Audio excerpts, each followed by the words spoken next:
आज वित्त मंत्री निर्मला सीतारमण जी ने पेश किया बजट 2024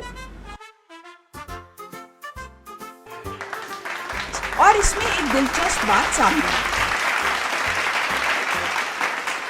कांग्रेस पार्टी का दावा है कि ये बजट उनके मैनिफेस्टो की कॉपी है। अब आइए समझते हैं कि आखिर कांग्रेस ऐसा कह क्यों रही है। सबसे पहले आपको दिखाते हैं एक वीडियो जो कांग्रेस पार्टी ने बजट पेश होने के बाद पोस्ट किया। मोदी सरकार ने कांग्रेस के न्याय पत्र को कॉपी किया है। वित्त मंत्री ने इंटर्नशिप प्रोग्राम की बात कही है, जो कि कांग्रेस के न्याय पत्र में पहली नौकरी पक्की के नाम से था। साफ है मोदी सरकार के पास अपना कोई विजन नहीं है, इसलिए कॉपी पेस्ट का काम कर रहे हैं। लेकिन फिर भी फर्क बहुत है। कांग्रेस युवाओं को हर महीने 8,500 रुपए देती, बीजेपी हर महीने 5,000 रुपए देने की बात कह रही है। वो भी किसे मिलेगा पता नहीं, क्योंकि जुमले फेंकने की इनकी पुरानी आदत है। दरअसल कांग्रेस ने अपने मैनिफेस्टो में जिन वादों और योजनाओं का जिक्र किया था, उनमें से कई इस बजट में शामिल की गई हैं। कांग्रेस का कहना है कि ये देखकर काफी खुशी हुई कि वित्त मंत्री ने उनका मैनिफेस्टो बड़े ही गौर से पढ़ा है। उनका ये कुर्सी बचाओ बजट एक तरह से कांग्रेस के न्याय पत्र की कॉपी पेस्ट है। ये देखकर खुशी है कि वित्त मंत्री निर्मला सीतारमण ने कांग्रेस के न्याय पत्र को, कांग्रेस के चुनावी घोषणा पत्र को बड़ी तल्लीनता से और बड़े गौर से पढ़ा। और उनका ये जो कुर्सी बचाओ बजट है, ये एक तरह से कॉपी पेस्ट हमारे जो प्रपोजल्स थे उस घोषणा पत्र में, ऐसा प्रतीत होता है। उसमें से एम्प्लॉयमेंट लिंक्ड इंसेंटिव था, पहली नौकरी पक्की जो अप्रेंटिसशिप स्कीम प्रोग्राम था जिसको इंटर्नशिप प्रोग्राम के तौर पे प्रस्तुत किया गया है, एंजल टैक्स का जो स्टार्टअप से अबॉलिशन की बात हमने अपने घोषणा पत्र में, न्याय पत्र में कही थी, ये सारी बातें वहां से उठाई गई हैं।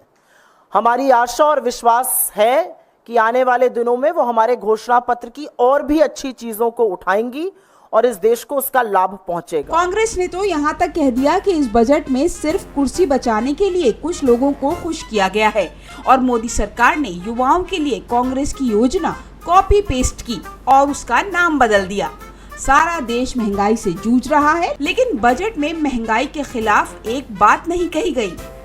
प्रोग्राम वो कॉपी कर लिए है, उसको दूसरा नाम उन्होंने दिया क्या, इंटर्नशिप।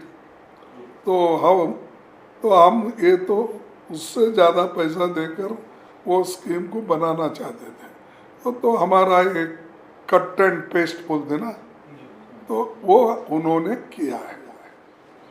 तो सारे देश महंगाई से तड़प रहा है, उसके लिए क्या स्टेप आप उठाने वाले हैं, क्या कदम उठाएंगे वो कंट्रोल करने के लिए, उसका कोई जिक्र इसमें डिटेल तरीके से आपने नहीं कहा।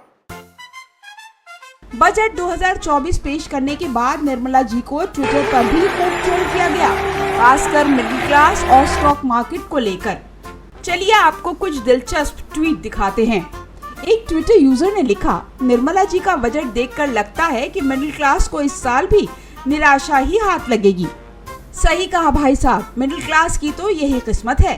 तो किसी ने लिखा कि बजट में मिडिल क्लास के लिए इतना कुछ है कि हमें लेंस लगाकर ढूंढना पड़ेगा। सही पकड़े हैं, लेंस लेकर ही ढूंढना पड़ेगा। जैसे ही बजट पेश हुआ, स्टॉक मार्केट में कोहराम मच गया और ट्विटर पर लोगों ने इस पर भी खूब चुटकी ली। बजट के बाद स्टॉक मार्केट ऐसा गिरा जैसे हमारे दिल में मिडिल क्लास के लिए उम्मीदें और लोगों के दिल और मार्केट दोनों टूट गए। एक यूजर ने ट्विटर पे लिखा, निर्मला जी का बजट पेश होते ही स्टॉक मार्केट का हाल ऐसा हो गया जैसे मिडिल क्लास की सैलरी का आखिरी हफ्ता हो। स्टॉक मार्केट भी निर्मला जी से कह रहा है, इतना मत गिरिए कि हम टूट जाएं। तो दोस्तों, ये थे कुछ मजेदार ट्वीट्स जो दिखाते हैं कि हमारे देश के लोग हर स्थिति में हंसी मजाक ढूंढ ही लेते हैं, चाहे वो मिडिल क्लास की निराशा हो या स्टॉक मार्केट की गिरावट। ट्विटर पर हमेशा मजेदार प्रक्रिया देखने को मिलती है। तो दोस्तों, बने रहिए चटपटी खबरी के साथ, जहां हम लाते हैं आपके लिए राजनीति और सोशल मीडिया की ताज़ा और मजेदार खबरें। ट्विटर पर हमेशा मजेदार प्रक्रिया देखने को मिलती है।